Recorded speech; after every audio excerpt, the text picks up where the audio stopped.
माँ के अलावा मेरा संसार में था भी कौन। सो एक दिन मैंने घर छोड़ दिया और उत्तर दिशा की ओर में चल दिया। रास्ते में गांव, नगर, शहर, बस्तियों को जब पार करता हुआ, नदी, पर्वत, वाटिका, उपवन आदि को जब पार करता हुआ मैं आगे चला बियाबान जंगल में। मुझे भूख प्यास जब लगी, नदी का किनारा, पीपल के वृक्ष के नीचे मैंने विश्राम किया। आज मन की थकावट दूर हुई। उस निर्जन वन में एक पीपल के उस पेड़ के नीचे ही मैंने आसन लगाया और बैठ गया। और परमात्मा का जब मैं भजन करने लगा, मेरा अखंडित जब भगवान का भजन चलने लगा तो मेरा रोम रोम खिल गया, रोम रोम पुलकित हो गया। हृदय जब शांत और शीतल हो गया तो मुझे हृदय में भगवान का दर्शन हुआ। जैसे ही प्रभु के दर्शन हुए, दिव्य स्वरूप के दर्शन को देख करके मेरा रोम रोम जब प्रफुल्लित हुआ, अचानक वह दिव्य दृष्टि गायब हुई। दोबारा फिर मैंने प्रभु के दर्शन करने चाहे, लेकिन मधुर वाणी हुई, खेद है नारद भैया, इस जन्म में तुम्हारी वासनाएं पूर्णतः शांत नहीं हुई है। अधिकचरित योगियों को मेरा दर्शन अत्यंत दुर्लभ है। मुझे प्राप्त करने के लिए अपने हृदय की संपूर्ण वासनाओं को भली भांति त्याग कर दो। संत सेवा से तुम्हारी चित्तवृत्ति मुझ में स्थिर हुई। अब तुम इस मलिन शरीर को छोड़कर मेरे पार्षद हो जाओ। और प्रेमियों, सुखदेव जी कहते, राजन परीक्षित,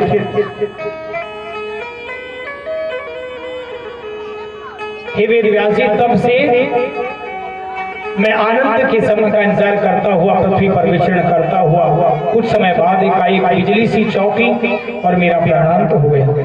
मैंने वह शरीर छोड़ दिया और जब कल्प के अंत में ब्रह्मा जी जगे, उनके साथ मैं भी उनके साथ में ऋषियों के साथ मैं भी प्रकट हुआ और तभी से वैकुंठ आदि 3 लोकों में भ्रमण करता रहता हूँ। मेरे जीवन का भजन अखंड रूप से चलता रहता है। सुखदेव जी कहते, राजन परीक्षित, सनकादिक और नारद जी का ये पावन चरित्र आपके लिए श्रवण कराया। अब सौनकादिक ऋषि से सूत जी महाराज कहते हैं, ऋषियों, अब मैं राजा परीक्षित के जन्म, कर्म और मोक्ष की और वो पांडव वंश की कथा आपके लिए श्रवण कराऊंगा।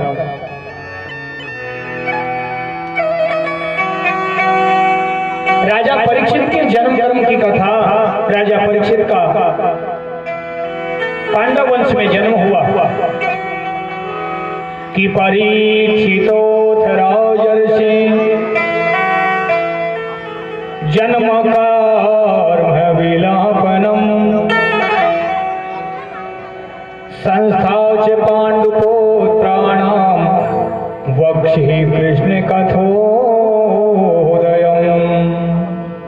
भैया, हे शौनक जी, हस्तिनापुर के राजा हैं कुरु और कुरु के हैं प्रतीप और प्रतीप के महाराज शांतनु। राजा शांतनु एक बार गंगा के किनारे जब भगवान की भक्ति कर रहे थे, बैठे हुए थे, जैसे ही तपस्या से पूर्ण हुए एक युवती को देखा। उस युवती को देखते ही तो मोहित हो गए। जैसे ही शांतनु महाराज ने उनसे निवेदन किया, देवी तुम कौन हो? उन्होंने कहा कि मैं तो गंगा हूँ। अच्छा, तो देवी आप गंगा हो, आपसे मैं विवाह करना चाहता हूँ। राजा शांतनु ने जब निवेदन किया गंगा से, तो गंगा ने कहा कि महाराज मैं आपसे विवाह तो कर लूंगी, लेकिन एक शर्त है। क्या शर्त है? कि मेरे जो भी संतान होगी मैं इच्छानुसार उसे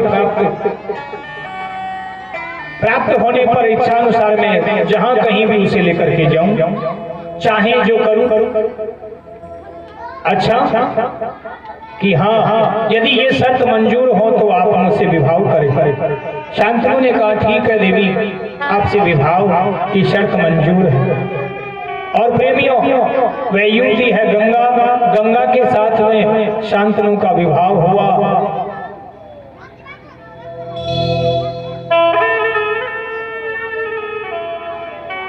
तो प्रेमियों, समय आने पर समय तो अपनी गति से चलने लगा और राजा शांतनु के गंगा के यहां से एक पुत्र का जन्म हुआ जिसका नाम है देवव्रत। देवव्रत जी बड़े हो। प्रेमियों, सुखदेव जी कहते हैं कि महाराज राजा, गंगा के वैसे 7 पुत्र और भी हुए थे। कैसे? क्योंकि गंगा तो अपने पति महाराज शांतनु से प्रतिज्ञा कर चुकी थी। उनका जब पहला पुत्र हुआ था उसको ले जाकर के गंगा में बहा दिया, दूसरे पुत्र को भी बहा दिया, तीसरे को भी बहा दिया। ऐसे एक एक पुत्रों को ले जाकर के जब 7 पुत्रों को गंगा में बहा दिया, 8वें पुत्र को जब ले जाने लगी थी तब शांतनु जी ने मना कर दिया कि देवी तुम कैसी माँ हो, अपने इन पुत्रों को जन्म देकर के कहां ले जाती हो, कहां डाल देती हो, इस पुत्र को मैं ले जाने नहीं दूंगा। तो गंगा ने कहा था कि तुमने तो प्रतिज्ञा की थी कि चाहे प्रतिज्ञा की हो अब नहीं ले जाने दूंगा। और प्रेमियों, गंगा ने कहा कि मैं आज ही आपको छोड़ करके जा रही हूँ, आपका मैं त्याग करती हूँ। और प्रेमियों, गंगा ने शांतनु जी को त्याग दिया।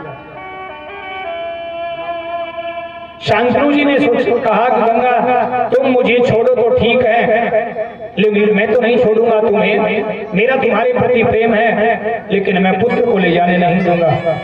लेकिन गंगा ने कोई विचार नहीं किया और पति को छोड़ करके वो चली गई।